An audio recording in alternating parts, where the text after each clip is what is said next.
Muy bien, hoy es 21 de mayo del 2014. Mi nombre es Miguel José Escobar Jiménez. Soy abogado de la Universidad Santiago de Cali y tengo especialización en Derecho Penal de la misma facultad. Como de costumbre, voy a manejar un tema en el día de hoy muy importante en relación con la dogmática penal y que está siendo de mucha actualidad de acuerdo a los acontecimientos que se han desarrollado recientemente con el caso muy triste, obviamente, frente a los niños que fallecieron en Fundación Magdalena, que me uno a su familia. Estoy con ese dolor igualmente a nivel general. El asunto es que hoy voy a tocar un tema el cual va unido a varios aspectos de la dogmática penal.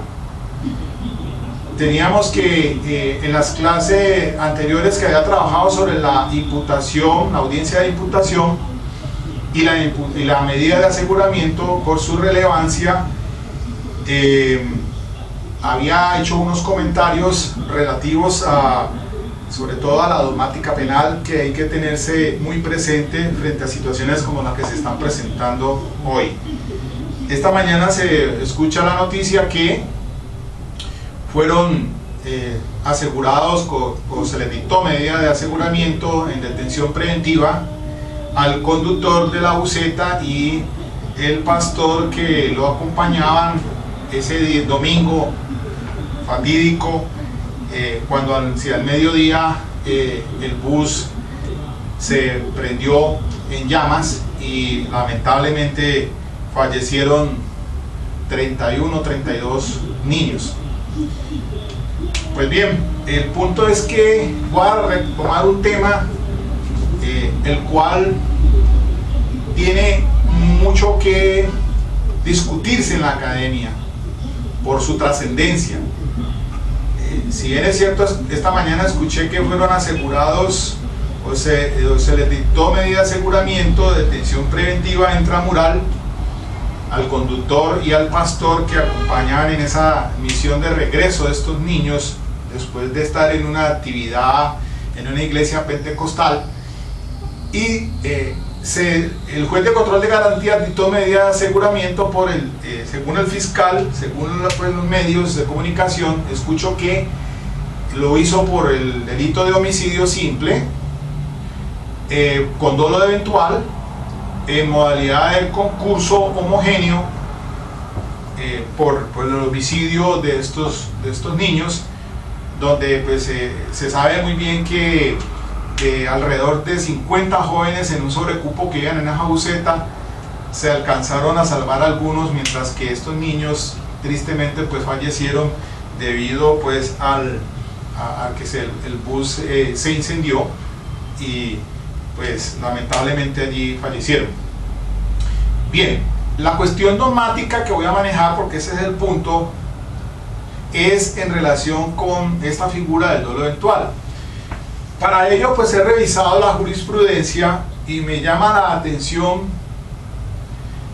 un caso que se presentó en Bogotá cuando un conductor de una camioneta de alta gama en el año, esto sucede, la providencia que se dicta es dentro del radicado 32964 del 25 de agosto del 2010 con ponencia del doctor José Leonidas Bustos. Hay salvamento de voto muy importante de los doctores Javier Zapata Ortiz y de Sigifredo Espinosa Pérez, y se condenó pues a este señor, el conductor de la camioneta, que volándose un semáforo en rojo pues había provocado un accidente en el cual fallecieron dos ocupantes de otro vehículo. El señor estaba en estado de embriaguez y estaba bajo el consumo de sustancias psicotrópicas. En primera instancia pues se judicializó y en primera instancia se condenó por un delito culposo, pero o imprudente, delito imprudente, pero en apelación se fue al tribunal y el tribunal calificó por homicidio con dolo eventual.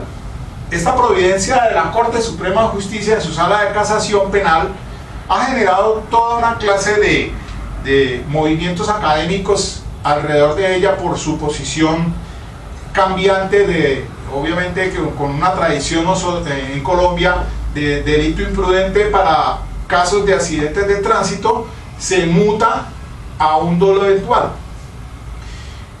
Teniendo en cuenta pues que hay salvamento de votos de dos importantes magistrados, es donde radica pues la discrepancia jurídica en punto al tema del dolo eventual en accidentes de tránsito cuando estaban en estado de embriaguez. Sabemos muy bien que la situación por ese entonces, del 2010 acá, en Bogotá se presentaron varios casos donde personas en estado de embriaguez pues habían cometido accidentes de tránsito, generándose muertes y lesiones a terceras personas.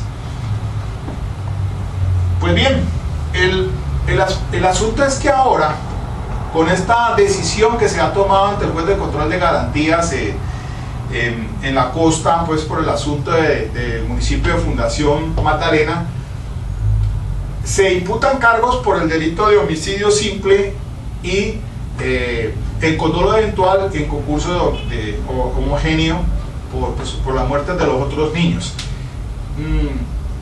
Básicamente allí entonces se habla de dolo eventual. Como tal, pues también escuché al abogado defensor esta mañana en la radio cuando pues manifestaba que no se habían aceptado los cargos.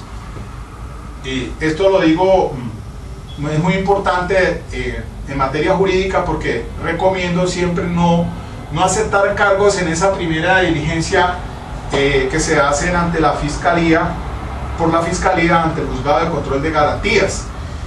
Mire que allí se está prístinamente, apenas se está comenzando la investigación, y según lo que averiguo por internet en los medios de comunicación de prensa escrita, se dice que hay un informe técnico en el cual las primeras diligencias que realiza la policía judicial para judicializar a los dos detenidos, se encuentran unas inconsistencias y se determina que en ese informe pericial, técnico pericial, que el vehículo rodante, el bus, no tenía autorización, pues no andaba con una documentación, por lo menos no tenía vigente la revisión técnico-mecánica.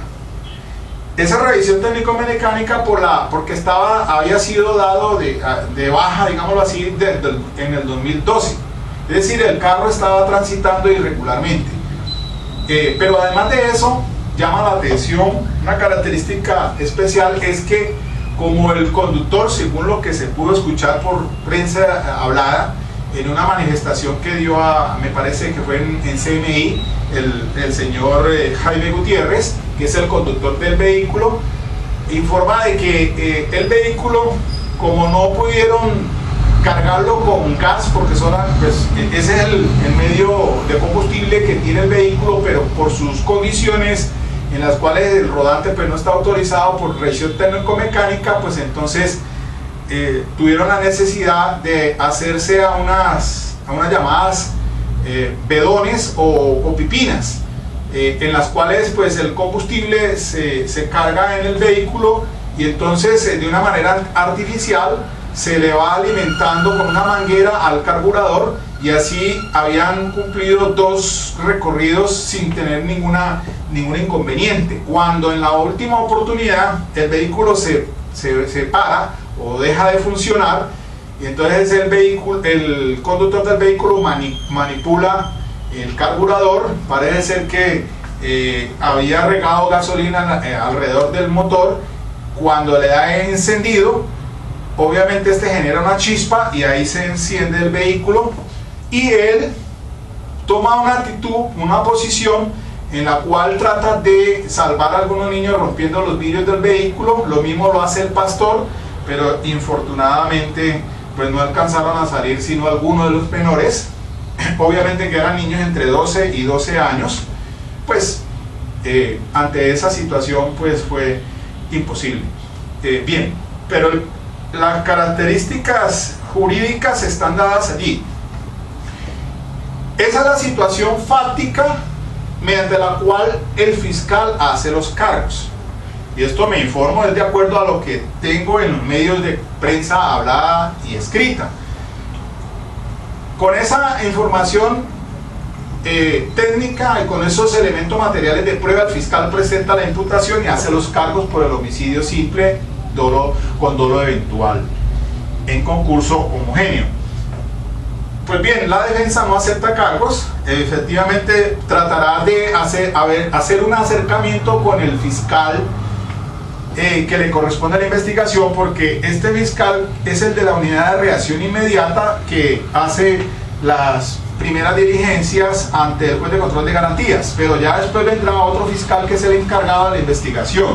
Con él es que entonces habrá de entrar a hacerse algún tipo de preacuerdo o negociación, ya buscando pues obviamente una adecuación típica más concreta de acuerdo a esos hechos fácticos jurídicamente hablando, porque entremos a revisar así en domática penal la situación que se está presentando.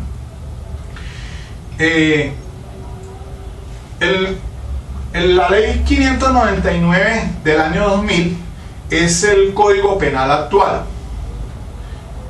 Ese Código Penal actual pues tiene una orientación de acuerdo a la dogmática penal del finalismo,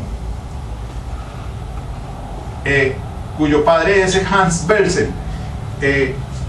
Pero tenemos también que el Código Penal del 80, el antecesor al nuevo Código Penal, eminentemente causalista y de orientación dogmática del causalismo, tenía en su artículo 21 del Código Penal, decía que nadie puede ser condenado por un hecho punible. Nadie puede ser condenado por un hecho punible si el resultado del cual depende la asistencia de éste no es consecuencia de su acción u omisión.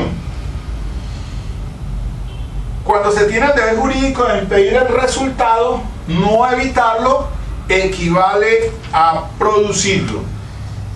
Eso decía el Código Penal del 80 en su artículo 21, mientras que el artículo 9 de la actual ley 599, que es del 2000, que es el Código Penal, dice lo siguiente: para que la conducta sea punible se requiere que sea típica, antijurídica y culpable. Y dice, la causalidad por sí sola no basta para la imputación jurídica del resultado. Allí entran unos conceptos de dogmática penal que se pasan de ser causalismo al finalismo, y se va dando también introducción en la dogmática penal algo que se conoce como el funcionalismo o la dogmática llamada de la imputación objetiva de Gunther Jacobs, discípulo de Hans Belsen. Tenemos que aclarar lo siguiente, también en relación con el asunto del dolo y de la culpa.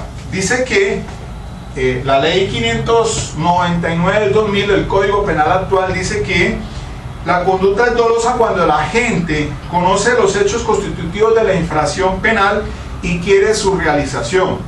Allí hay dos elementos del tipo de la conducta dolosa, tanto de tipo cognitivo, que es saber y conocer los hechos que están en el tipo penal, y querer su realización. Es decir, ya hablamos de elemento cognitivo y elemento volitivo. Van en una unidad inescindible para que hablemos de la estructura conocida como dolo. También será dolosa la conducta cuando la realización de la infracción penal ha sido prevista como probable y su no producción se deja librada al azar. Esta figura esta parte especialmente aquí del dolo eventual, que así se conoce, pues no el dolo directo que acabo de leer antes, sino esta última parte conocida como el dolo eventual, que es la conducta cuando la realización de la infracción penal ha sido prevista como probable y su no producción se deja librada al azar. Anteriormente decía la norma que decía el Código Penal del 80, la situación en relación con el dolo eventual, que no, cuando se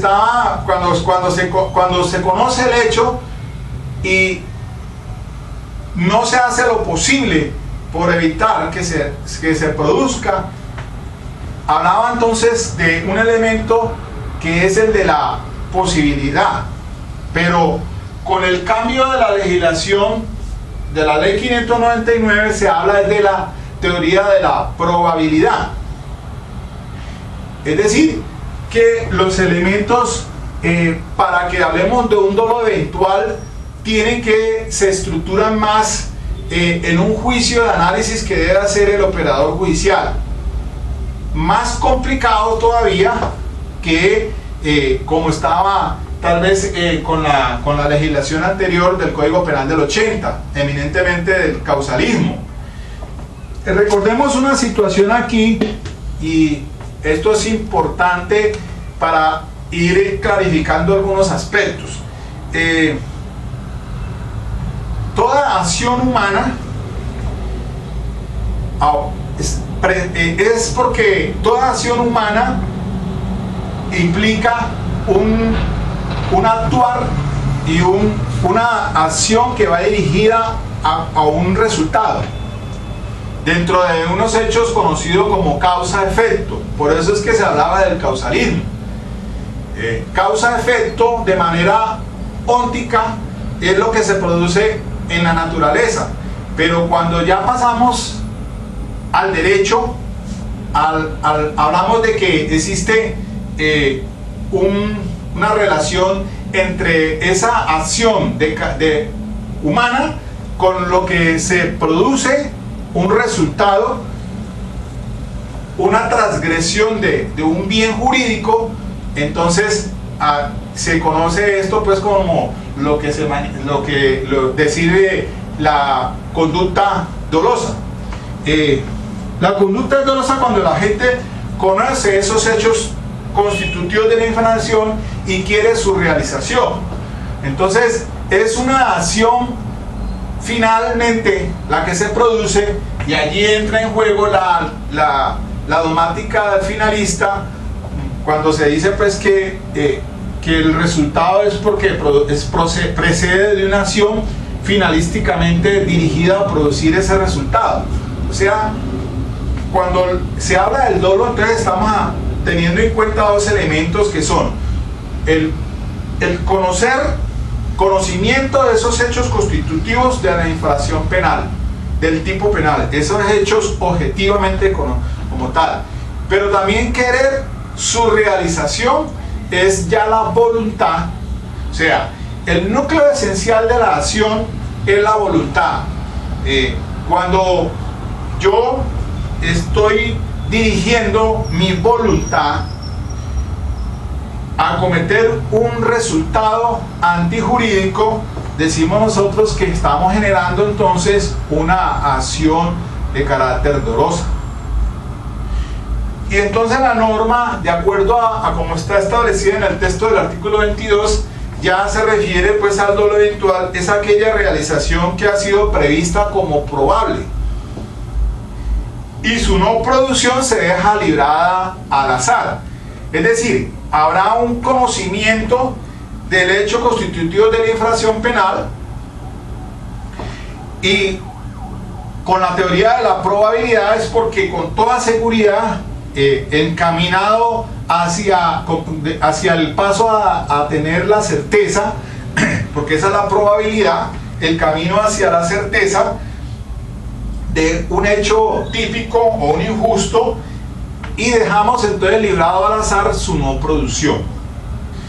Es algo muy complicado de entender, obviamente, y cuando ustedes revisen la sentencia Radicación 32964 del 2010, porque tiene básicamente ese análisis en relación con esta figura del dolo eventual. Ahora, miramos que en relación con la culpa, el delito imprudente, que se ha denominado como tal, el artículo 23 dice de la culpa lo siguiente: la conducta es culposa cuando el resultado típico es producto de la infracción al deber objetivo de cuidado y el agente debió haber previsto por ser previsible o habiéndolo previsto confió en poder evitarlo. Allí entonces se dan dos, en la doctrina se conoce como la culpa con representación y la culpa sin representación. Cuando hablamos del causalismo, por lo menos en el Código Penal del 80, tal como estaba concebido el dolo y la culpa, pues tenemos que el dolo lo explicaba así porque esa era una acción final entre el conocimiento y la voluntad o el querer realizarlo. Pero cuando llegamos ya a tratar de explicar la culpa, tenemos que adentrarnos en aspectos normativos, porque desde un punto de vista del causalismo no se podía explicar el delito imprudente. O sea, la culpa como tal tiene un ingrediente normativo o hay un vacío el cual hay que complementarlo. Por eso los tipos penales culposos deben de estar tipificados como tal: homicidio culposo, lesiones personales culposas, peculado culposo. Así hay figuras que ya están dentro del principio de legalidad establecidos como tal, porque normativamente no podemos decir que es el producto de una causación-efecto, como lo veía ontológicamente o naturalísticamente el causalismo. El finalismo pues se introduce con ese aspecto normativo y entonces hablamos de la culpa. Lo mismo pasa con la omisión. Hay omisión propia y omisión impropia. Entonces, si como dice el artículo 9, que la conducta es punible, se requiere que sea típica, antijurídica y culpable. Y el artículo 22 entonces indica que, ya hablando del artículo modalidades de la conducta punible, dice la conducta es dolosa, culposa o preterintencional. La culpa y preterintención solo son punibles en los casos expresamente señalados por la ley. O sea, esa es una cuestión normativa. Lo mismo pasa con la omisión. El artículo 25 dice acción y omisión. La conducta punible puede ser realizada por acción o por omisión. Si como estaba anteriormente en el Código Penal del 80, tenemos que solamente se decía de la causalidad, decía nadie puede ser condenado por hecho punible si el resultado del cual depende la asistencia de este no es consecuencia de la acción u omisión. Y decía, cuando se tiene el deber jurídico de impedir el resultado, no evitarlo pudiendo hacerlo equivale a producirlo. Pero entonces ese deber jurídico, ¿dónde estaba? Por eso ese tipo amplificador del tipo penal, por omisión, conducta no por acción sino por omisión, se clasifica en la omisión propia y en la omisión impropia. La omisión propia es las que están establecidas en los tipos penales. La omisión de socorro, por ejemplo, el abandono del recién nacido, ese es otro tipo penal de omisión propia. La omisión propia hay que llegar a ella por un ingrediente normativo que nos lleve a establecer cuando se tiene un deber jurídico. Ya de eso se hablaba en el Código Penal del 80, pero en el Código actual hablamos de la posición de garante. Y mira lo que dice el artículo siguiente, a renglón seguido, el artículo 25. Quien tuviera el deber jurídico de impedir un resultado perteneciente a una descripción típica y no lo llevara a cabo, estando en la posibilidad de hacerlo, quedará sujeto a la pena contemplada en la respectiva norma penal. A tal efecto se requiere que el agente tenga a su cargo la protección en concreto del bien jurídico protegido, o que se le haya encomendado como garante la vigilancia de una determinada fuente de riesgo conforme a la Constitución o la ley. Y son constitutivas de posición de garante las siguientes situaciones. Primero, cuando se asume voluntariamente la protección real de una persona o de una fuente de riesgo dentro del propio ámbito de dominio. Cuando existe una estrecha comunidad de vida entre personas. Tercero, cuando se emprenda la realización de una actividad riesgosa por varias personas. Cuarto, cuando se haya creado precedentemente una situación antijurídica de riesgo próximo para el bien jurídico correspondiente. Y el parágrafo dice, del artículo 25, dice: los numerales 1, 2, 3 y 4 solo se tendrán en cuenta en relación con las conductas punibles delictuales que atenten contra la vida e integridad personal, la libertad individual y la libertad de información sexual. De manera que entonces hay un ingrediente especial que es la posición de garante, ya establecido por lo menos claramente en el artículo 25, lo que no tenía el artículo 21 de la legislación del 1980, del Código Penal del 80.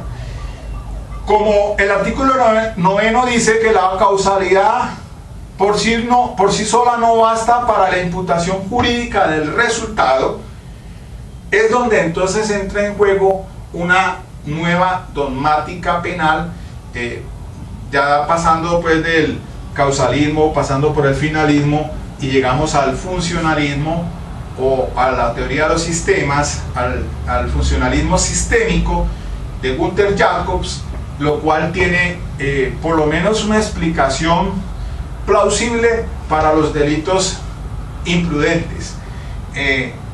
Eso hay que entrar a analizarlo de la siguiente manera. Resulta que la teoría de la imputación objetiva se centra en establecer de que ya la relación del individuo dentro de una sociedad debe ser con la norma. Por eso hablamos de la antinormatividad. En toda sociedad, y aquí recoge Gunther Jacobs los planteamientos de un sociólogo, Nicholas Laumann, quien era discípulo de Parson, son unos de Estados Unidos, sociólogos ya fallecidos, pero que estos sociólogos hablaban de por lo menos Nicholas Laumann, él hace referencia a un sistema en una sociedad, en un sistema de comunicaciones. Entonces, en ese sistema de comunicaciones hay un código binario. Así, por ejemplo, en la justicia hablamos de legal o lo ilegal. En la cuestión de la política, el poder o el no poder.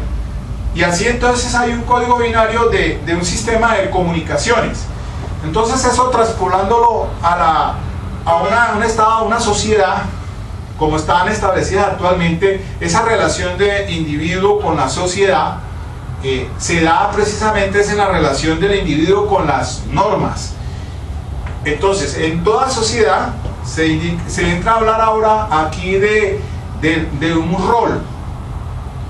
rol personal, un rol institucional, un rol jurídico, y todos ellos tienen unas expectativas con las normas, y esos roles generan unas expectativas que, si no se cumplen, entonces se van a cometer una defraudación y por ende van a generar el riesgo. Y también se toma el aspecto del riesgo. El riesgo, lo que se clasifica también igualmente como el riesgo permitido, el riesgo desaprobado. Hay riesgos contingentes, hay riesgos que no están regulados, como si hay otros riesgos que están regulados. Los riesgos que son permitidos en toda sociedad porque generan un costo-beneficio. Esos riesgos permitidos, pues como la conducta socialmente adecuada, no generan una defraudación, pero sí hay riesgos desaprobados que ya entonces pasan a transgredir la norma, porque esos riesgos generan un atentado contra los bienes jurídicos, y por eso entonces se habla de la imputación objetiva y la imputación subjetiva. Y se trata de explicar aquí de una manera muy interesante, pienso yo, aunque todavía en el país pues hay algunos aspectos que se pueden resolver con jurisprudencia de la Corte, con la posición de garante, que se han resuelto estos casos, y puede ser que aquí estemos entonces ante una situación de estas frente a lo que pasa en Fundación Magdalena. Miremos lo siguiente. Entonces vengo diciendo que esa imputación objetiva es la creación de un riesgo jurídicamente desaprobado y la concreción de ese riesgo en el resultado. Esa es la imputación objetiva. Y ya la imputación subjetiva es examinada ya en la culpabilidad, a efectos de determinar si hay el dolo o la culpa. Entonces, a diferencia de lo que se maneja actualmente, es decir, en el Código Penal de la Ley 599 del 2000, y lo que se manejaba en la ley anterior, el Código Penal del 80, pues los enfoques son diferentes. Hay que distinguir entonces la figura del dolo, el dolo directo y el dolo indirecto o el dolo eventual.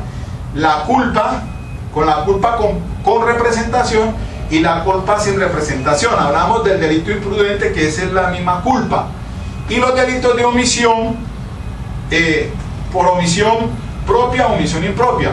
Y entonces aquí, dentro de una sociedad, decimos nosotros que hay unos roles y hay unas competencias.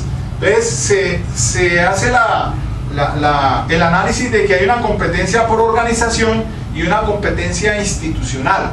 La competencia por organización es la relación interpersonal que tenemos todas las personas, y las relaciones por competencia institucional son los roles que surgen por pertenecer a determinada institución, sea la institución, por ejemplo, de familia, sea la institución del Estado, sea las instituciones en las cuales generan unas competencias, y si no se cumplen con esas expectativas habrá una defraudación.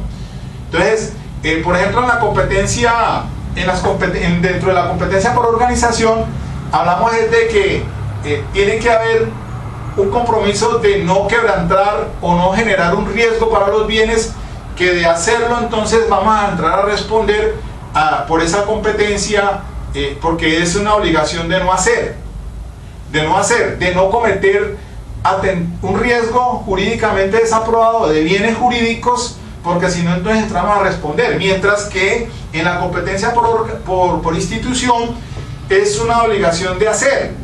Y entonces, como padre de familia tengo una obligación, debo proteger a mis hijos de los peligros, debo proteger, porque me señalan una posición de garante. Entonces aquí cabe lo que señala el artículo 25, cuando dice: cuando se asuma voluntariamente la protección real de una persona o de una fuente de riesgo dentro del propio ámbito de dominio. Entonces, está constituida la primera posición de garante: cuando se asume voluntariamente la protección real de una persona o de una fuente de riesgo dentro del propio ámbito de dominio. Dígase usted, por ejemplo, el padre de familia que tiene un revólver en la casa. Ese revólver, él asume una protección real de una fuente de riesgo. Lo mismo que la protección real de una persona. Si mi sobrino llega a la casa y yo le doy alojamiento, entonces se genera allí una competencia, una posición de garante, competencia por institución. En ese evento entonces es claro que esa posición de garante lo hace responsable frente a las eventualidades que se presenten contra la vida o contra la formación sexual. Y lo mismo pasa con el numeral segundo, cuando dice que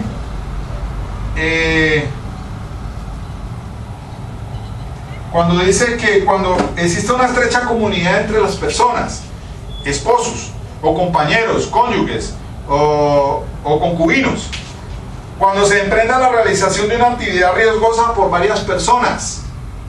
Ojo con esto, cuando se emprenda la realización de una actividad riesgosa por varias personas, sobre todo muchas veces en actividades deportivas. Cuando, por ejemplo, los guardacostas, los salvavidas, cuando se haya creado precedentemente una situación antijurídica de riesgo próximo para el bien jurídico correspondiente. Ese es el caso, por ejemplo, de que usted abre una zanja al frente de su casa. Usted tiene la obligación de evitar que se concrete ese riesgo y que haya un resultado antijurídico. Tendrá que colocarle una señalización para efectos de que nadie se vaya a caer allí, porque de lo contrario usted responde. Es una situación antijurídica de riesgo próximo para el bien jurídico correspondiente. De manera pues que aquí cabe este asunto de la posición de garante. Entonces, para ir comprendiendo el asunto, es hacer la diferencia entre el delito imprudente, por la culpa, pues culpa con representación o sin representación, el dolo directo o el dolo eventual, y también el resultado en unos delitos que se cometen por omisión, llámese propia u omisión impropia. Y también ahora, no solamente desde el punto de vista del deber antijurídico, la posición que se tenga porque tenga una obligación constitucional o legal, o sea, lo que se conoce como la posición de garante. Se da entonces entrada con este artículo 25 y con el artículo 9, cuando dice que la causalidad por sí sola no basta para la imputación jurídica del resultado. O sea, no solamente una acción naturalística la que tiene que indicarse si hay un resultado, si respondo por un resultado, sino que hay unos presupuestos que se entran a establecer para saber si se es responsable. Por ejemplo, en el caso ya concretamente del conductor y el pastor, si bien es cierto hay una negligencia, hay una imprudencia porque no tiene licencia para conducir, no tiene la revisión tecnomecánica. Fuera de eso, generó una acción al poner en riesgo a unos niños que se les habían dejado bajo una posición de garante, porque asume el riesgo dentro de su posición de dominio. En este caso entonces pues, estamos diciendo nosotros a ver si hay una posición de garante, sí violó expectativas y genera entonces una defraudación, sí, porque el informe técnico indica de que él al colocar una pipeta para alimentar el carburador con gasolina, cuando le dio el encendido al motor fue que se activó la chispa y encendió porque se había regado alrededor. ¿Esto qué produce? Entonces hay una acción que la genera, o sea, es su actuar que generó ese resultado, porque al poner en riesgo los bienes jurídicamente, en este caso la vida de los menores, se está dando una doble connotación, porque además de que podía estar obrando imprudentemente, y aquí sí disiento y difiero de la posición de que no es un delito de homicidio con dolo eventual, sino que en mi humilde precisión habríamos de decir que es un homicidio culposo, porque habiéndolo podido prever, no lo hizo, que es la culpa sin representación. Y la culpa con representación es cuando yo lo preveo y lo dejo entonces y no lo evito. O sea, soy consciente. En la culpa decimos que hay una situación por cuestión normativa que no es la intencionalidad sino la voluntad. O sea, yo soy conocedor del hecho, pero hasta dónde ese desvalor de resultados se me debe imputar. Entonces, si acudimos a la imputación objetiva, decimos que con ese comportamiento él violó un riesgo jurídicamente desaprobado y ese riesgo fue el que generó ese resultado, porque se produce la muerte de los menores. Y entonces en la imputación subjetiva, o sea, en el juicio de culpabilidad, es que hay que entrar a analizar el dolo y la culpa, pero ya individualizarlo personalmente, sus características particulares. Allá tendrá que entonces entrar a determinarse si realmente obró con dolo o culpa. Resulta de que para la imputación objetiva no importa si el delito es de acción o de omisión, las connotaciones jurídicas no importan. La imputación objetiva funciona para delitos de acción y de omisión, para delitos dolosos y delitos culposos, para omisión propia y para omisión impropia, para atentados y consumados. Es decir, primero se mira la imputación objetiva, o sea, el riesgo jurídicamente desaprobado y su concreción en el resultado, y para eso hay unos presupuestos, porque de acuerdo a esa disposición del artículo 9, si la causalidad jurídica no es suficiente para la imputación jurídica del resultado, se entiende que no es el desvalor de acción, sino el desvalor de resultado. Es decir, hay que analizar si el riesgo se concretó en el resultado, y para eso hay unos presupuestos también, como la prohibición de regreso, la acción a propio riesgo, el consentimiento, etcétera, etcétera, asuntos que no voy a entrar a tratar ahora. Pero entonces ese desvalor, esa imputación objetiva se hace el análisis objetivo si los hechos, pues si era conocedor de esos hechos, pero ya la parte de la voluntad, que sería el dolo eventual de la voluntad, o sea, la intencionalidad, hay que examinarlo en la imputación subjetiva, que es donde hay que entrar a determinar las condiciones individuales y personales de ese señor. Entonces habrá que mirar a ver si tenía licencia de conducción, si no andaba con licencia de conducción, si era experto o no era experto, si era una persona, etcétera, etcétera. Entrarán a determinarse ciertas circunstancias para establecer si hubo intención de cometer el delito, o si al contrario sensu, pues resultó ser culposo. Entonces hace bien la defensa en este momento, en ese estadio procesal, para no aceptar cargos, y la negociación vendrá después con el fiscal que le corresponde la investigación. Lo que pasa es que los jueces de control de garantías, ojo con esto, no hay que hacer caso a la situación mediática. Es cierto que es lamentable, pero entonces si uno no puede violar el principio de legalidad por una imprudencia abultada y por un resultado abultado. Es cierto que tuvo una connotación social reprochable, pero entonces hay que mirar la situación. También es un señor de 56 años, es un padre de familia, y si mal no estoy, también perdieron la vida, creo que dos de sus hijos allí. Entonces habrá que mirar también la situación del principio de oportunidad, porque él también tiene un daño moral, físico, que le está produciendo ese hecho, y además está detenido, y lo tienen que proteger porque tienen que sacarlo de allí y cambiarlo a otra cárcel, porque si no lo atentan contra él. Una situación complicada, pero estoy aquí analizando el aspecto jurídico, un aspecto que es de académico. Ustedes me perdonan las inconsistencias que he tenido, pero este asunto no queda aquí en domática penal. Es bueno que entremos a analizarlo, que nos demos a la tarea de revisen esta sentencia de la Corte Suprema de Justicia sobre el caso del dolo eventual en accidentes de tránsito por estado de embriaguez. Tiene mucho que coger aquí, y ahora se nos ha vuelto, pues desafortunadamente por la cuestión mediática, todo es dolo eventual, y eso no es así. Hay que mirarlo desde otra órbita y otro punto de vista. Dejo aquí entonces esta exposición. Ya saben que este canal virtual que tengo en YouTube, Miguel José Escobar Jiménez, con fines académicos, de discusión, recibo sugerencias, mi página web, abogadomje.com. Muchas gracias.